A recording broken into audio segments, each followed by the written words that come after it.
जय श्री राम कृष्ण वंदे जगत गुरु भजन भागीरथी के अविरल परवहा में आप सर्व आत्मीय बंधुओं का हार्दिक स्वागत है। अभिनंदन। सदा की मोती आज की नित्य सत्संग का प्रसंग है। राणा गोगा चौहान अर्थात 5 पीरों में जो गोगा जी जेहा के नाम से सुविख्यात है। जहार पीर गोगा जी, जिसका गोगा मेड़ी भव्य स्थल भी है। उन महान वीर आध्यात्मिकता की उस स्थिति में पहुंचे हुए सिद्ध महायोद्धा परम गुरु गोरखनाथ जी के शिष्य राणा गोगा चौहान के विषय में हम आज संक्षिप्त जाने जा रहे हैं। आज उनकी जयंती भी। जय बोलो गुरु गोरखनाथ की जय हो।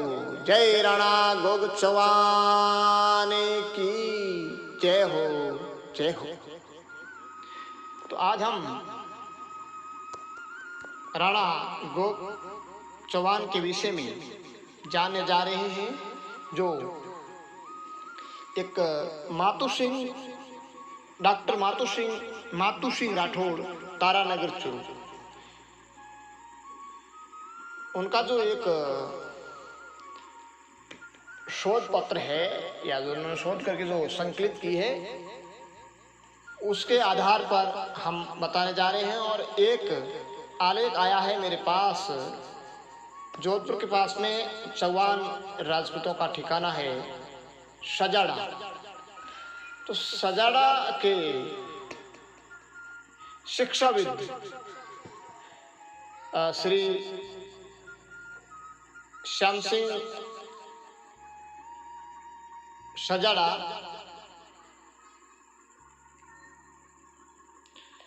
जिन्होंने मेरे पास एक आलेख भेजा है।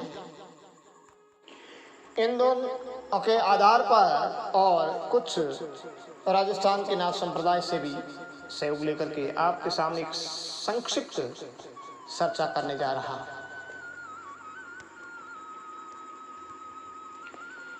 तो ददरेवा राणा गोगा चौहान से संबंधित शोधपूर्ण जो तथ्य है, उसमें चौहानों की सांबर शाखा से संबंधित घंगरान ने विक्रम की 10वीं शताब्दी के लगभग मध्य में शुरू से 12 किलोमीटर पूर्व में स्थित गांगू में अपने राज्य की स्थापना की। और गोगा चौहान घंगरान का चतुर्थ वंशज है, अर्थात घंगरान सहित 5वीं पीढ़ी में। और घंगरान, कनपाल, अमरपाल, जीवराज, जिसको जयवर चौहान भी कहते हैं, उस जयवर का ही गोगा हुआ। अब ददरेवा जो चिल्ला शुरू किया आता है कि प्रथम राणा जयवर के बाद गोगा यहाँ का शासक बना। इनका जन्म विक्रम की 11वीं शताब्दी की द्वितीय या तृतीय दशक में हुआ है। एक आसलपुर की गोगा पोता जो बही है, राव घटाव की बही के अनुसार विक्रम संवत 1031 में। और इनकी माता का नाम अध्यात्म साहित्य राजस्थान के नाम संप्रदाय में आया है बासल, और पिता का नाम जयवर। तो इस संक्षिप्त विषय में हम अध्यात्म विषय में बताते हैं। ऐसा कहा जाता है कि इनका जन्म है वो परम गुरु गोरखनाथ जी, जो नाथ संप्रदाय के परम गुरु है, उनके आशीर्वाद से हुआ था। बासल को और उनके बासल के पतिदेव यानी गोगा जी के पिता श्री राणा जयवर को उन्होंने धुने की बबूती और गूगल दिया था, और गूगल के आधार पर इनका नाम गोगा जी रखा। फिर बाद में हम अध्यात्मिक चर्चा करेंगे। अभी इतिहास में चलते हैं। तो सिद्ध संत गुरु गोरखनाथ जी के समकालीन थे। लोक कथाओं के अनुसार गोगा का जन्म गुरु गोरखनाथ के आशीर्वाद से हुआ। गोगा के 2 विवाह हुए थे। एक रानी का नाम सूर्यल था, जो उत्तरी पूर्वी क्षेत्र के एक प्रतिष्ठित राजा की राजकुमारी थी, तथा द्वितीय रानी का नाम केलमदे था, जो कोलासर रतनगढ़ के राठौड़ राजा की राजकुमारी थी। इस क्षेत्र के गांव हुडेरा जोगियान में प्राप्त शिलालेख इस तथ्य का प्रमाणित करते हैं। अब एक बीच में जनश्रुति और दंत कथाएं आती हैं, जो पाबू जी का जागरण होता है, जिसको फड़ कहते हैं, पड़ कहते हैं।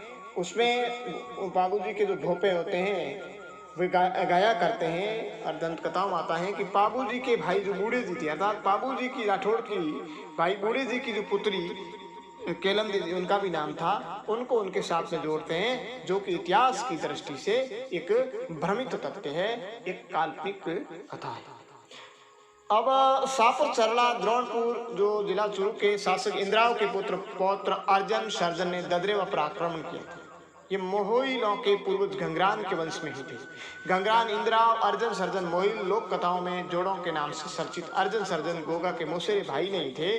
अर्जन की रानी गोगा की मौसी आसल का पुत्र सर्जन ही गोगा का मौसेरा भाई था। आसल और बासल ये दोनों बहनें थी। बासल गोगा की माता का नाम और ये अर्जन की रानी गोगा की मौसी जो आसल, और ये पिता पुत्र गोगा के साथ इस युद्ध में वीर गति को भी प्राप्त हुई थी। ये कई जो भ्रमित तथ्यों का यहाँ प्रमाणिक जो उदाहरण है। अब सोमनाथ मंदिर पर आक्रमण करने वाले गजनी के शासक महमूद के साथ सन 1025 में वर्तमान गोगामेड़ी स्थान पर गोगा चौहान का युद्ध हुआ, जिसमें राष्ट्रवादी योद्धा राणा गौगदेश चौहान वीरगति को प्राप्त हुए। ददरेवा में इनकी एक रानी ने अग्नि स्नान कर परलोक तक साथ निभाया। तत्कालीन समय का ये रेगिस्तानी जंगल भादर जो जिला हनुमानगढ़ से 14 किलोमीटर पश्चिम में स्थित है। गजनी की सेना को जबरदस्त टक्कर देने वाले गोगा चौहान वीरगति को प्राप्त हुए। जहां वीरगति प्राप्त इस स्थल पर निर्मित मेड़ी को धुरमेड़ी या गोगा मेड़ी के नाम से पहचाना जाता है। संघर्ष में प्राण त्यागने वाले इस जुझार की लोक देवता के रूप में पूजा होती है, जिसे प्राण उत्सर्ग करने के बाद विषहरण की देव शक्ति भी प्राप्त हुई थी। गोगा जी की 16वीं पीढ़ी में ददरेवा के शासक मोटे राय के 3 पुत्रों ने कुसहयोग से इस्लाम धर्म स्वीकार किया था, जिनके वंशज कायम खान कहलाते। ददरेवा राणा गोगाजी चौहान सनातन धर्म के रक्षक एवं राष्ट्रवादी योद्धा थे, जिन्होंने अंतिम श्वास तक आक्रांताओं से संघर्ष करते हुए वीरगति को प्राप्त हुए। उपरोक्त शोधपूर्ण समस्त तथ्य इतिहास की शोध परक पुस्तकों एवं शिलालेखों द्वारा प्रमाणित हैं। अधिक जानकारी के लिए एक डॉक्टर मातू सिंह राठौड़ की पुस्तक है राणा गोगदेश चौहान, उनका अध्ययन आप अवश्य करें। अब श्याम सिंह जी सजाड़ा ने जो भेजा है कि आज गोगा नवमी है, भारतीय अस्मिता के रक्षक गोगा वीर। मोहम्मद गजनी जब सोमनाथ मंदिर को लूटने के इरादे से आया था, तब ददरेवा राजपूताने के शासक गोगा राणा ने उस आतताई लुटेरे को सोमनाथ जाने से अपने राज्य की सीमाओं पर ही रोक लिया। 10 दिन तक विशाल सेना से युद्ध कर आगे बढ़ने से रोके रखा। अंततः उस विशाल सेना के सामने गोगा की छोटी सेना गोगा सहित वीरगति को प्राप्त हुई। रनवास की रानियों ने सभी दासियों सहित अग्नि स्नान किया। इस प्रकार गोगा राणा ने अपना सर्वस्व भगवान सोमनाथ मंदिर की रक्षा स्वयं कर। इतिहासकारों ने इनके पराक्रम और गजनी से युद्ध के बारे में विस्तृत रूप से लिखा है। विदेशी इतिहासकारों में प्रसिद्ध कर्नल टाड ने हिस्ट्री ऑफ राजस्थान में लिखा है कि गोगा के 62 पुत्र और 47 पौत्रों ने बलिदान दिया था। दूसरे इतिहासकार कनिंघम ने भी इसी बात को दोहराते हुए लिखा है कि हिमालय के निचले तराई के हिस्से में वीर पूजा प्रचलित है, पर कई वीर पूजा भारत के सुदूर तक पूजे जाते हैं। उनमें से गोगा वीर प्रमुख हैं। कन्हैयालाल मानिकलाल मुंशी ने अपने विख्यात ग्रंथ जय सोमनाथ में इस युद्ध का विस्तार वर्णन करते हुए ग्रंथ की भूमिका में लिखा है कि गोगा के पराक्रम काल्पनिक नहीं। गोगा का एक पुत्र सजन सिंह अपने पुत्र सामंत सिंह के साथ उस समय सोमनाथ दर्शन की यात्रा पर गए हुए थे। उनको सोमनाथ में ही गजनी के आने का समाचार मिल गया। पिता पुत्र दोनों ने अविलंब उस दुष्ट को रोकने के लिए वहां से अलग अलग मार्ग से प्रस्थान किया। जिस मार्ग से सजन गया उस मार्ग में गजनी से सामना हो गया और उनके सैनिकों ने सजन को बंदी बनाकर गजनी के सामने पेश किया। गजनी ने पूछा, कहाँ से आ रहे हो, कहाँ जा रहे हो? सजन को तब तक पता हो गया कि हमारा राज्य तास नस हो गया है, अतः उसने गजनी से बदला लेने की ठान कर बताया, मैं सोमनाथ से दर्शन करके आ रहा हूँ। गजनी ने कहा, हमें मार्ग बताओ तो तुम्हें छोड़ देंगे। सोवान सजन सिंह ने कहा, पहले मेरी ऊँटनी जो आपके सैनिकों ने ली है वो मुझे लौटाएं। ऐसा ही हुआ। गोगा पुत्र ने उसकी सेना को मार्ग बताने के बहाने घोर मरुस्थल में भटका दिया, जहाँ धूल भरी तप्त बालू रेत में गजनी के 10,000 सैनिक ऊँटों सहित मरुस्थल में समा गए। सजन भी वही बलिदान हुए।